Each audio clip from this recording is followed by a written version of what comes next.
So titanium boride is a ceramic compound made of titanium and boron, and it's used in a lot of high-end cutting mills, cutting machines like this end mill here, as well as tank armor back in the day. So we're going to be make some of this at the house, if you will. So we're going to start with a chemical reaction here, and to produce 8 grams of titanium boride, we're going to need 8.33 grams of magnesium, 8 grams of boric oxide, and 9.2 grams of titanium dioxide. So we're going to start with the magnesium.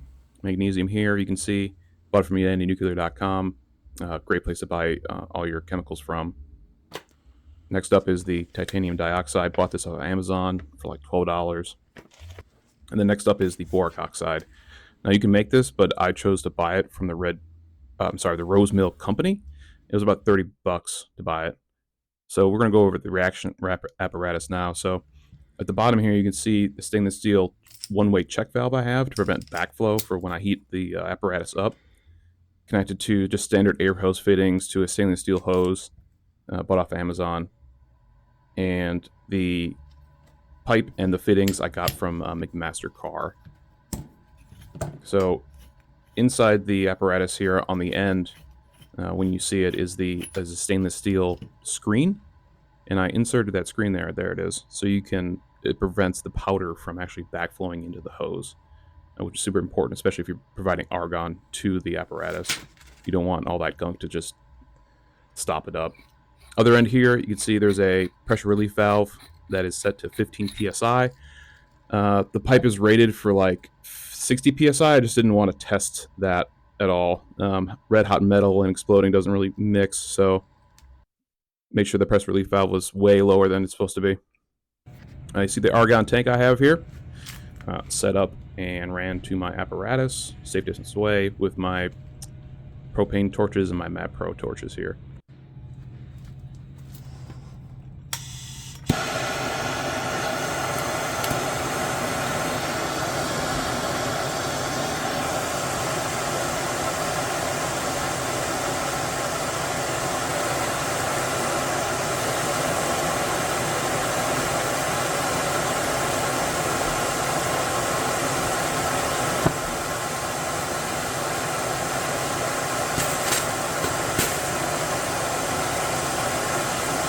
And you can see it got extremely hot extremely quickly. That's the magnesiothermic reduction happening inside of the pipe.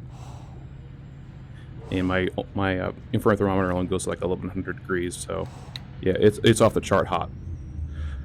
Let it cool down for about 30 minutes, and then I removed the pipe and brought it into the garage so we can open it up and extract our titanium diboride. So after heating, the thing kind of warped a little bit, so it was super difficult to get this cap off, but got it in the end.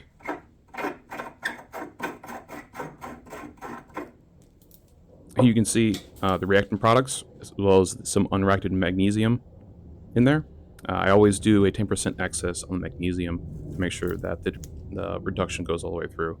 Yep, you see that silver stuff is the unreacted magnesium, and the black stuffs are titanium boride.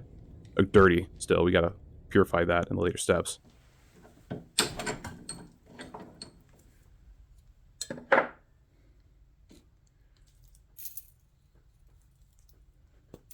Now, obviously, this stuff wasn't as easy to get out as I wanted it to be. It took some kind of a mechanical, I say, persuasion to get that stuff out of there. Essentially, I just took a big screwdriver, stuck it in there, and just rotated it around until I can get all my product out. Here it is. Yep, just a big, long 8-inch screwdriver.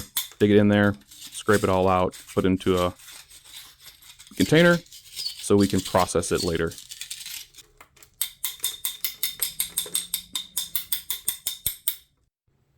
Yep, here's my spice grinder. So we're going to put all of our product that we got into the spice grinder and grind it up finely. This is to make the leaching process much more efficient. If you have a finer powder, the acid can get to the magnesium oxide a lot easier than if it would be in big chunks.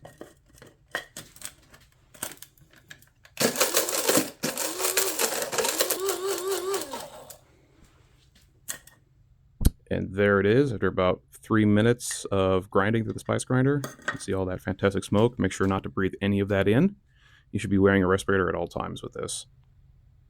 So there's our mixture right there.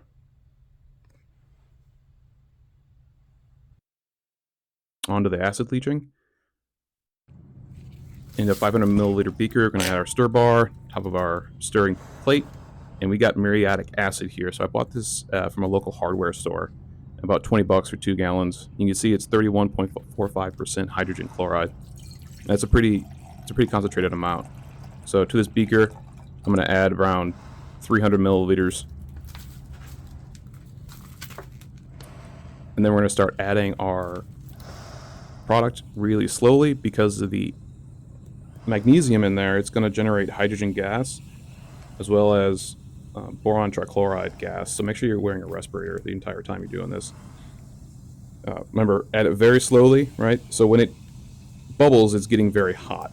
It's going to increase the temperature of the acid. And if you're not careful and you add too much at one time, the acid may boil over. And that's just a cleanup you don't want to deal with. You can see here, now I'm adding, turning the stirring on, adding a little bit more.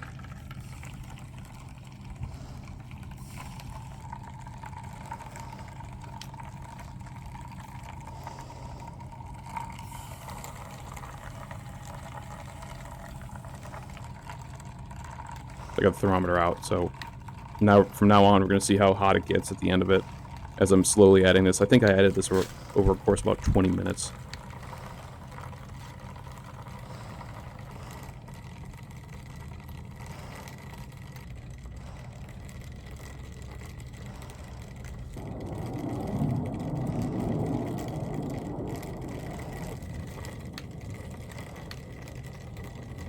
We got a final temperature around 140 degrees.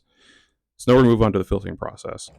So on the right, I have my vacuum pump connected to my vacuum hose, connected to my vacuum flask, right, with my filter and my product. I place a watch glass on top of it to keep the hydrogen chloride in there, because it'll evaporate away under heat, especially at the temperatures that it got. So remove the stir bar, pick up our glass, and separate the products.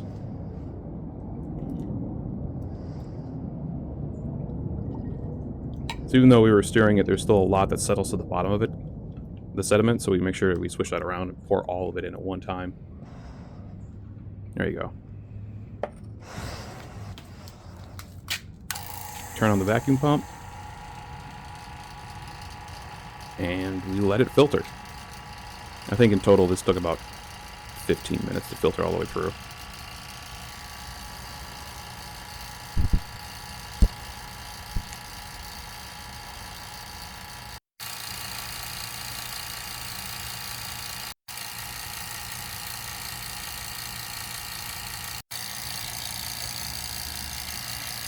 So now we're going to wash.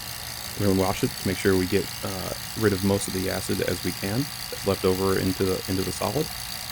And this is important because there may be unreacted boric oxide in there, and the water, this is hot water, should dissolve the boric oxide and let it filter, separate out and filter through the filter. There it is. There's the final wash. We did the final wash twice, and this is the vacuum. So vacuum dry the product. Disconnect it from my vacuum pump and take it inside to dry.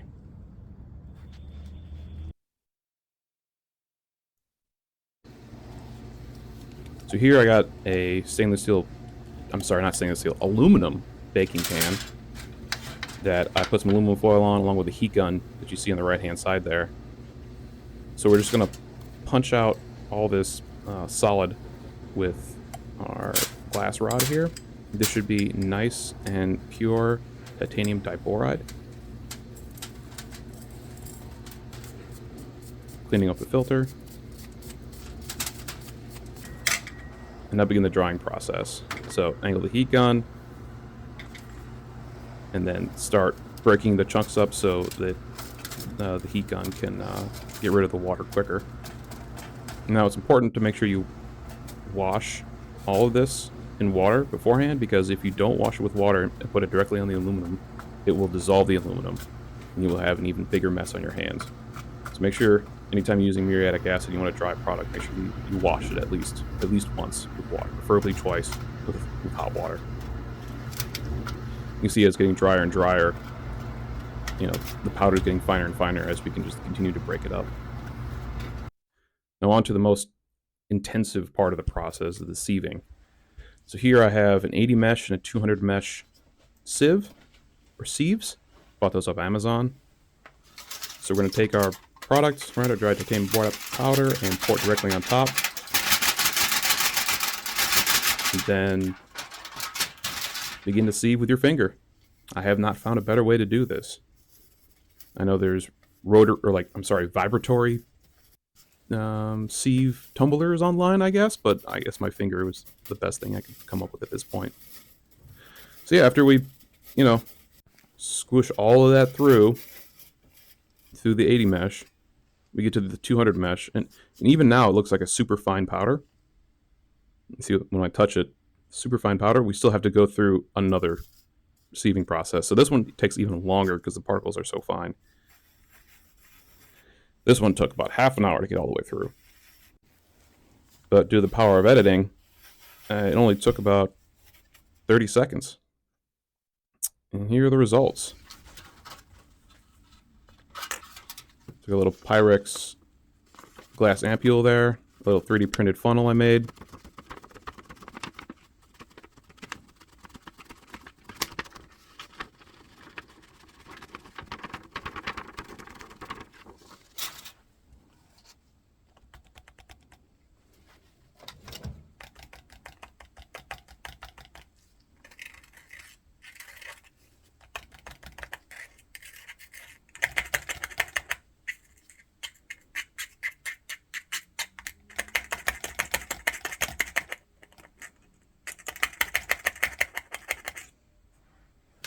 And there we go.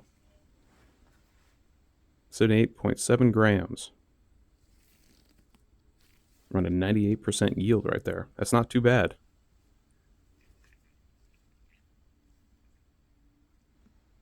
There's your purified titanium boride powder. You made it at home. Not too difficult. It just takes some time. I bought one of those little cheap microscopes you can for $20 off of Amazon. So I want to take pictures of what it actually looked like under a microscope. This is what you got right here. So these are like the final granules after this passes the 200 sieve, and this is at 250 magnification. To get any more clear results to see how pure it is, I would need to do an X-ray powder diffraction machine, but obviously I don't have access to one of those, and that's pretty much only in university labs. So we're going to talk about cleanup real quick, and since there's still some leftover magnesium residue in the pipe, the easiest way I figured to clean it was fill it with muriatic acid, let it boil over until the reaction was done, and that was easy. Make sure you do this on the concrete or dirt or whatever, because obviously you don't want acid in your house. And that's it. Thanks for watching. Appreciate it, everybody. Have a good day.